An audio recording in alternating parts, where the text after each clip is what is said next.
In wake of Charlie Kirk passing, MAGA is targeting Black American colleges and universities.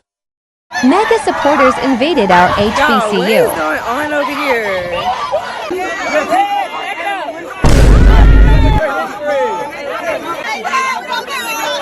You called the East primitive, but what? We created y'all knowledge. We created y'all science. We created y'all math. Y'all didn't do shit besides steal.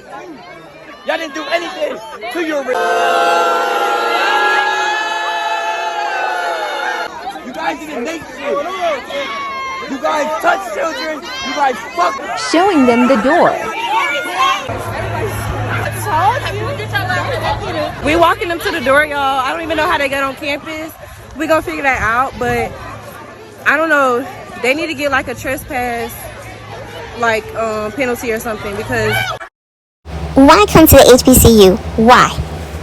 It's insulting. It's disingenuous. It's disrespectful, and it's pointless. When Charlie Kirk was attacked at a predominantly white University of Utah, Black student population on University Charlie Kirk has always undermined the education of Black Americans.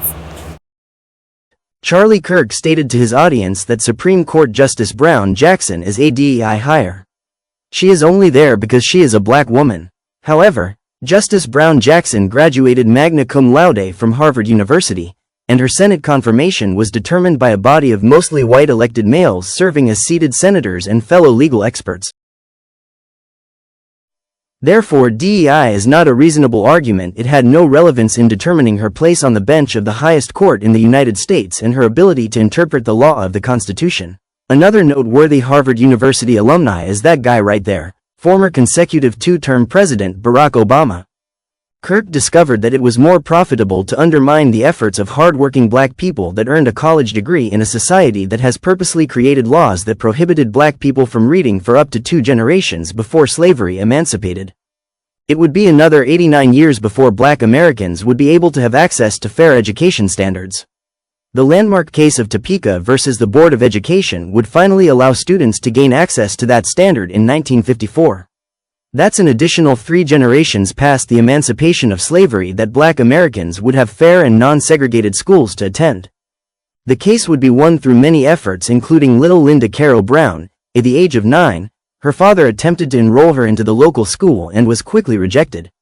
A network of support through advocacy groups like the NAACP, along with Attorney Justice Thurgood Marshall, Charles Hamilton Houston, and his successor Jack Greenberg. It would change the future of education in America not only for Black children but for Asian, Latin, Indigenous, and children that are disabled and on the learning spectrum.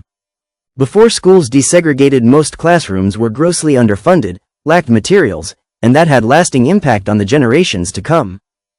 During Jim Crow, most children in rural sharecropping areas, there were not enough qualified teachers of color to reach young minds. Because there were only a limited number of Black colleges and universities emerging after slavery's emancipation. You know whose campus they should go to?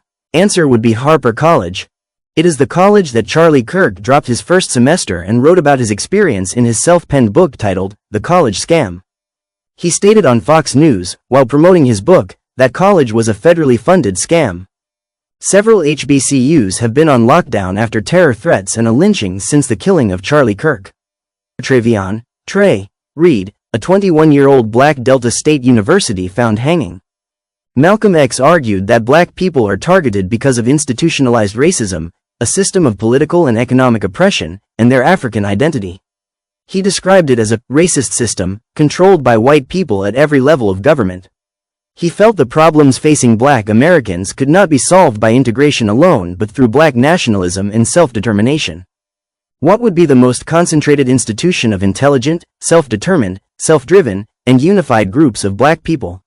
But of course the Black colleges and universities. For more pop of genius on urban politics, please like, share, and subscribe. Because of your subscription, these positive messages can continue to reach more viewers.